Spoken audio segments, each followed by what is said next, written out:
I'm Natalie, and at 35, I thought I had my life figured out. As an interior designer, I poured my heart and soul into transforming spaces. My small apartment was my sanctuary, a place where I could retreat from the world and just be myself. Losing my parents early on wasn't easy, but it taught me to be self-reliant. I got used to the quiet evenings, the solitude that comes with being alone. Don't get me wrong, I wasn't some hermit hiding from the world. I had friends, colleagues, and a career I loved. But serious relationships? They weren't on my radar. One evening, after a particularly grueling day at work, I flopped onto my couch and started scrolling through my social media.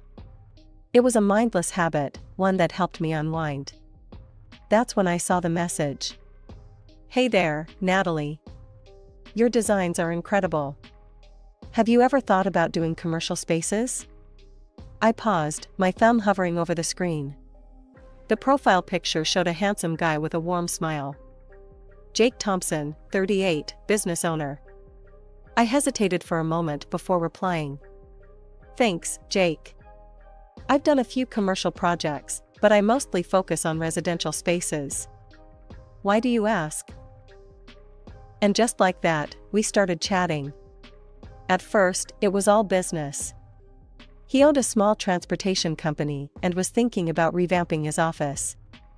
But as the days went by, our conversations drifted to other topics. Movies, books, our favorite spots in the city. It was easy, effortless. A week into our chats, Jake threw me a curveball. "Natalie, I've really enjoyed talking to you. Would you like to grab coffee sometime?" No pressure, just thought it'd be nice to meet in person. I stared at the message, my heart doing a little flip. Sure, why not? There's a great little cafe near my office. How about Saturday at 2? Saturday rolled around, and I found myself standing in front of my closet, suddenly aware of how much of my wardrobe consisted of work clothes. I settled on a casual sundress, something that said I made an effort, but I'm not trying too hard. The cafe was buzzing when I arrived. I scanned the room, my eyes landing on Jake. He was even more handsome in person, with kind eyes and an easy smile. He stood up when he saw me, waving me over. "Natalie, it's great to finally meet you," he said, his voice warm and genuine. "Likewise," I replied, sliding into the seat across from him. "I hope you haven't been waiting long." And just like that, we fell into conversation. Jake was attentive, asking thoughtful questions about my work. He told me about his transportation company, the challenges of managing a fleet of trucks and drivers. Time flew by, and before I knew it, we'd been talking for hours. As we left the cafe, Jake turned to me. "I had a great time, Natalie. Would you like to do this again sometime?" I found myself nodding before I even realized it. "Yeah, I'd like that." Over the next few weeks, Jake and I started seeing each other regularly. Our coffee dates turned into dinners, and soon we were spending most of our free time together. There was something about Jake that made me feel at ease. He was confident without being arrogant, smart without being condescending. As the months passed, our relationship deepened. Jake introduced me to his mother, Sarah, a kind woman in her 60s who had recently suffered a stroke. She lived with Jake in a modest house on the outskirts of town. "Mom, this is Natalie," Jake said, his arm around my waist. Sarah's face lit up. "Oh, Jake's told me so much about you. Come in, come in." Despite her condition, Sarah was warm and welcoming. We spent the afternoon chatting, and I found myself growing fond of her. It was clear that Jake was devoted to his mother, and seeing this softer side of him made me fall for him even more. As we were leaving, Sarah pulled me aside. "You're good for him, Natalie. I haven't seen Jake this happy in years." Her words stayed with me, warming my heart. For the first time in a long time, I felt like I was part of something bigger than myself. Our relationship wasn't without its challenges. Jake's work often kept him busy, and there were times when I felt like I was competing with his company for attention. But he always made time for me, surprising me with lunch dates or leaving sweet notes in my apartment. A year flew by in a whirlwind of love and laughter. On our anniversary, Jake took me to the same cafe where we had our first date. As we finished our meal, he reached across the table and took my hand. "Natalie," he said, his voice trembling slightly. "This past year has been the best of my life. You brought so much joy and love into my world. I can't imagine my life without you." My breath caught in my throat as he got down on one knee, pulling out a small velvet box. "Will you marry me?" Tears welled up in my eyes as I nodded, unable to speak. Jake slipped the ring onto my finger, and the cafe erupted in applause. As we left, hand in hand, I couldn't stop staring at the ring. It was beautiful, but more than that, it represented a future I never thought I'd have. We decided to have a small wedding, just close friends and family. Sarah was overjoyed, insisting on helping with the planning, despite her health issues. The day of the wedding was perfect. As I walked down the aisle, seeing Jake's face light up, I knew I had made the right decision. We exchanged vows, promising to love and support each other through whatever life threw our way. At the reception, Sarah pulled me aside, her eyes glistening with tears. "Welcome to the family, dear," she said, hugging me tightly. After the wedding, Jake and I decided to move into Sarah's house. It made sense, she needed care, and the house was spacious enough for all of us. I rented out my apartment, packing up my life into cardboard boxes, with a mixture of excitement and trepidation. The first few months of marriage were blissful. Jake was attentive and loving, always ready with a kiss or a kind word. Sarah and I grew closer, bonding over our shared love of gardening and cooking. It felt like I had gained not just a husband, but a mother as well.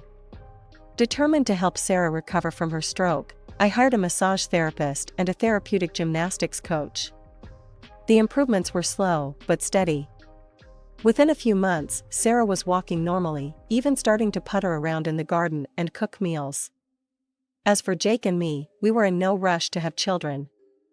We both wanted to focus on our careers and enjoy our time together. But as our first wedding anniversary approached, I noticed a subtle shift in Jake's behavior.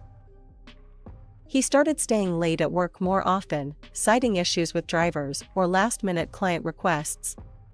At first, I didn't think much of it. After all, running a business wasn't easy, and I often worked late hours myself. One Saturday morning, as I was enjoying my coffee and a good book, Jake announced he had to go into the office. "On a weekend?" I asked, surprised. He shrugged, not meeting my eyes. "Yeah, some paperwork I need to catch up on.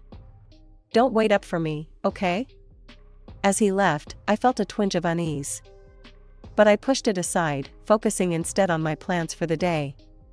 It was Sarah who first voiced her concerns. We were in the kitchen, preparing dinner, when she broached the subject. "Natalie, dear," she began, her voice hesitant. "Have you noticed Jake's been working a lot lately? You should keep an eye on him, you know. Don't let him take you for granted." I turned to her, surprised. "What do you mean?" She sighed, looking suddenly older. "Men, sometimes they get restless. They forget what they have at home." Her words sent a chill through me. Was she speaking from experience? I wanted to ask, but something in her expression held me back.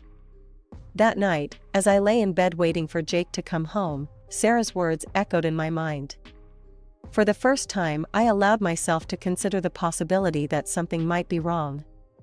When Jake finally crawled into bed in the early hours of the morning, I pretended to be asleep. He smelled of cigarette smoke and, was that perfume? My stomach churned, but I kept my eyes closed, my breathing steady. The next morning, I made a decision. I couldn't live with this uncertainty, this growing doubt. I needed to know the truth, whatever it might be. With shaking hands, I picked up my phone and searched for private investigators in our area. It felt wrong, a betrayal of trust, but the alternative, living with this gnawing suspicion, seemed worse. I found a highly rated agency and made an appointment for later that week. As I hung up, I felt a mix of relief and dread. Soon, I told myself, I would have answers. Whether I would like those answers was another matter entirely. The detective's office was small and cluttered, with files stacked haphazardly on every surface. The detective himself, a grizzled man in his 50s, introduced himself as Mike. I laid out everything: the late nights, the weekend work, the subtle changes in Jake's behavior. As I spoke, I felt a weight lifting off my shoulders. It felt good to voice my fears, to have someone listen without judgment. "All right," Mike said when I finished.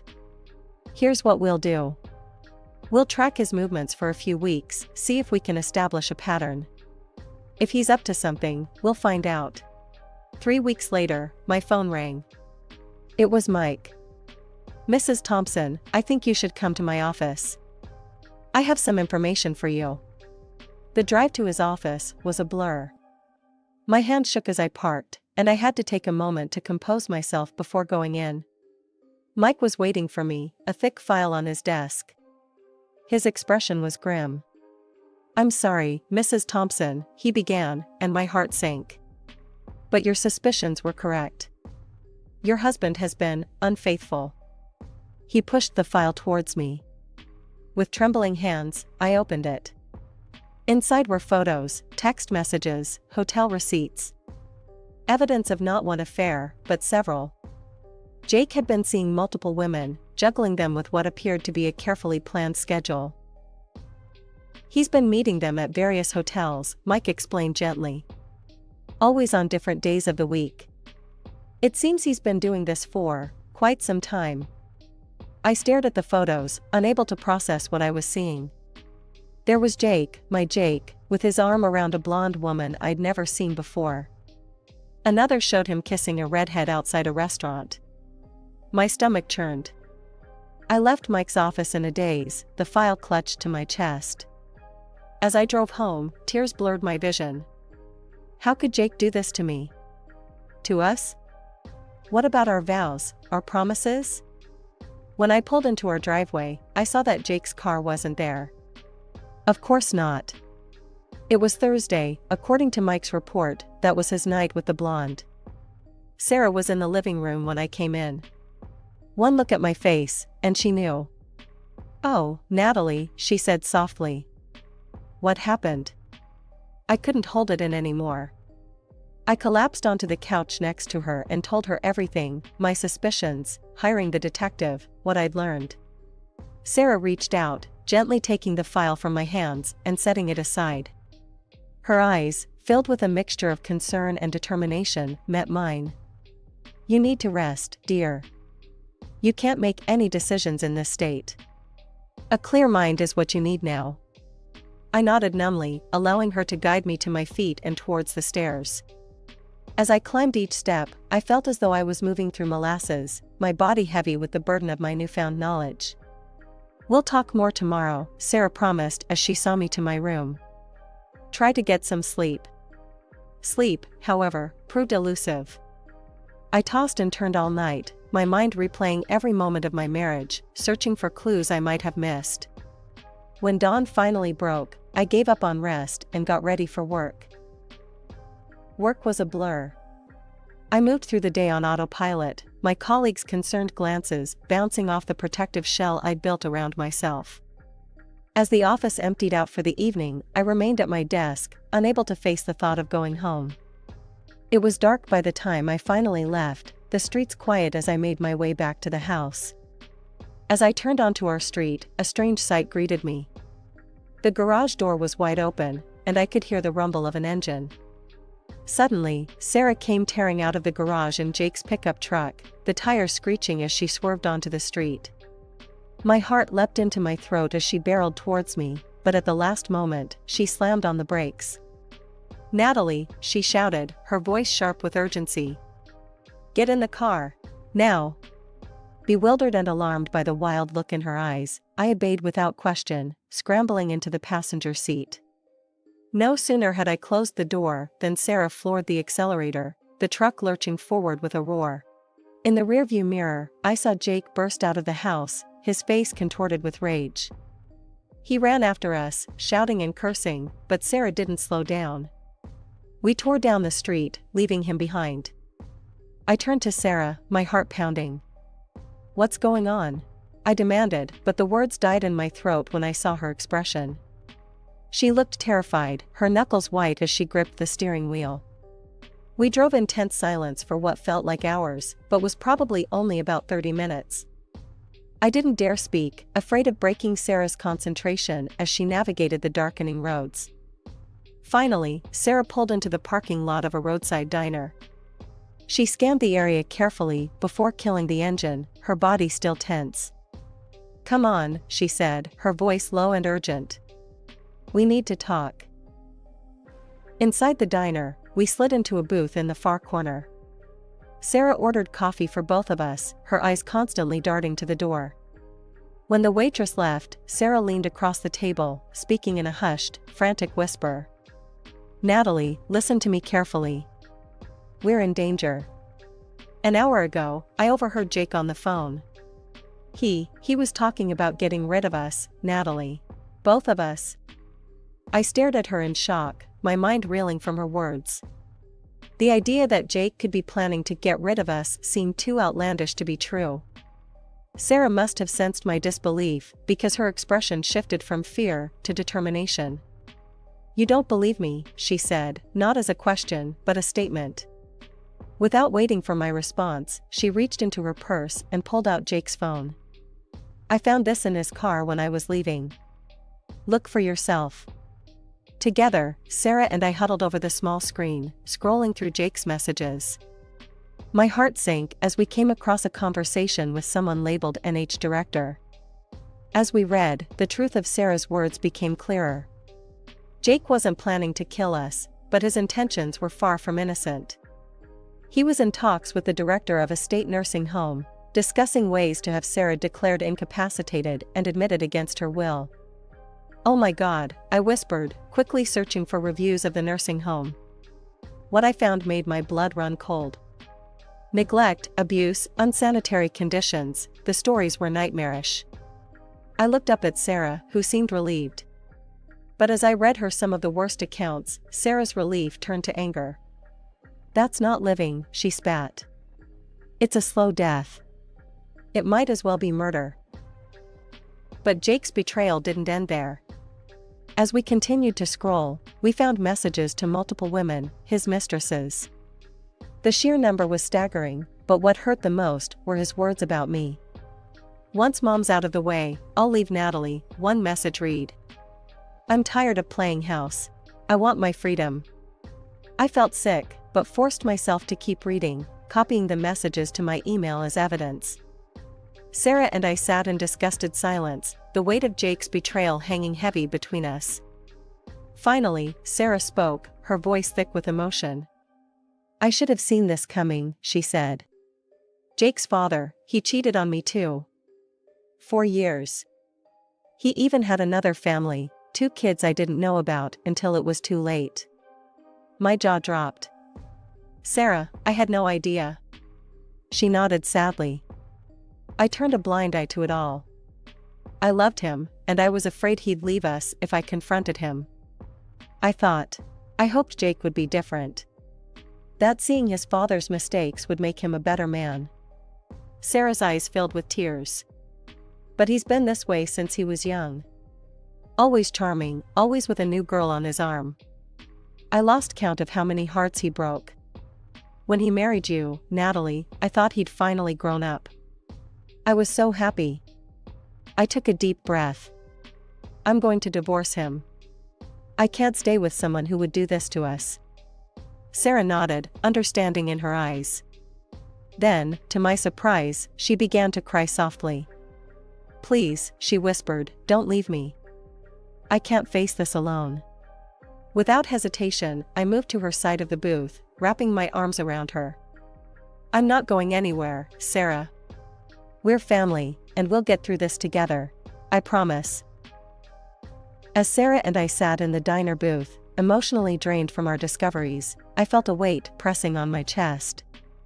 There was one more piece of news I needed to share, something that complicated our situation even further. "Sarah," I began, my voice barely above a whisper, "there's something else you should know." I took a deep breath, steeling myself. "I'm pregnant.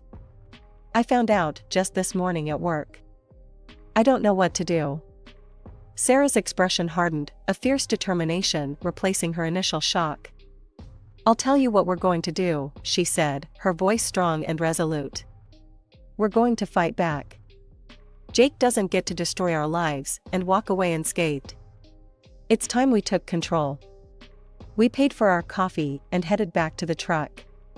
The drive home was tense, but filled with a sense of purpose. As we pulled into the driveway, I saw Jake's car parked haphazardly, a clear sign of his agitated state. Taking a deep breath, Sarah and I entered the house. Jake was pacing in the living room, his face contorted with rage. As soon as he saw us, he exploded. Mom, what the hell were you thinking, taking off with my truck? And my phone? Have you lost your mind? Before Sarah could respond, I stepped forward, my heart pounding, but my resolve firm. I held up the file from the private investigator. Jake, we need to talk. His eyes darted from me to the file, realization dawning on his face. For a moment, he looked panicked, but then his expression smoothed into one of cool indifference. So, he said, his voice eerily calm. What are you going to do about it, Natalie? Divorce me? Yes, I said, surprised by the steadiness of my own voice. I want a divorce. To my shock, Jake laughed. Come on, Natalie. You're overreacting. So I had a few flings. It doesn't mean anything. You're not enough for me, but we can make this work. You can stay, be a good wife, and I'll be discreet with my extracurricular activities. I felt a surge of anger and disgust. You must be joking. I don't need a Ravella like you in my life, Jake. We're done. Jake's face darkened. He pointed to the door, his voice low and menacing. Fine. Get out. This is my house, and I want you gone. Before I could respond, Sarah stepped forward, her chin raised defiantly. Actually, Jake, this is my house. I own it, and I decide who stays and who goes. She took a deep breath. And I'm telling you to leave. Now. Jake's jaw dropped, disbelief written all over his face. Mom, what are you saying? I'm your son. And Natalie? She's nothing to you. Sarah's grip on my hand tightened. You're wrong, Jake. Natalie is like a daughter to me. She's family. Then, with a pointed look at me, she added. And she's carrying my grandchild. Jake's eyes widened, darting to my stomach. For a moment, hope flickered across his face. You're pregnant? Then I can't leave home. The baby needs a father. I shook my head, my resolve stronger than ever. This child doesn't need a father like you, Jake. We'll be fine without you. Sarah nodded in agreement. You heard her, Jake. It's time for you to go. We'll have the locks changed in the morning. Jake looked from Sarah to me, realization dawning that he had lost this battle. Without another word, he stormed upstairs, presumably to pack his things. As the sound of his angry footsteps faded, I turned to Sarah, overwhelmed by the events of the day. She pulled me into a tight hug, and I felt the tension begin to leave my body. The months following that fateful night were a whirlwind of legal battles, emotional turmoil, and new beginnings.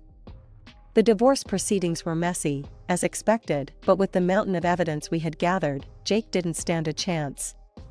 I sat in the courtroom, my hand resting protectively over my growing belly, as the judge delivered her verdict. Jake's numerous infidelities, coupled with his attempts to manipulate Sarah's living situation, worked heavily in my favor. The judge's stern voice echoed through the room as she awarded me a substantial compensation package. Mr. Thompson, she said, her eyes boring into Jake, your actions have been reprehensible. This court finds in favor of Mrs. Thompson and orders you to pay compensation for emotional distress. I watched Jake's face contort with anger and disbelief. For a moment, I felt a pang of sadness for the man I thought I had married. But as I caught Sarah's supportive gaze from the gallery, I knew we had made the right decision.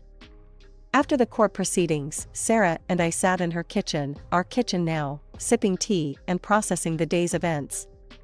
I've made some changes to my will, Sarah said suddenly, sliding a document across the table to me. I skimmed the paper, my eyes widening as I realized what I was reading. Sarah, you can't. This is too much. She reached out, clasping my hand in hers. Natalie, you and that baby are my family now. Jake, he made his choices. I've disinherited him. The house, my savings, they're yours and my grandson's now. As my due date approached, Sarah and I spent our evenings preparing the nursery. One night, as we folded tiny onesies and arranged stuffed animals, Sarah turned to me with a serious expression. Natalie, she said, her voice soft but determined, I want you to know that we're going to raise this boy right. He's going to grow up to be a man who respects women, who understands the value of loyalty and honesty. I nodded, feeling a lump form in my throat. You're right. He won't have his father around, but maybe that's for the best. He won't have to see that negative example. Sarah's eyes misted over. I made mistakes with Jake. I let him see his father's behavior and didn't do enough to counteract it. But this time it'll be different. This little boy will grow up surrounded by strong women who won't tolerate disrespect or infidelity.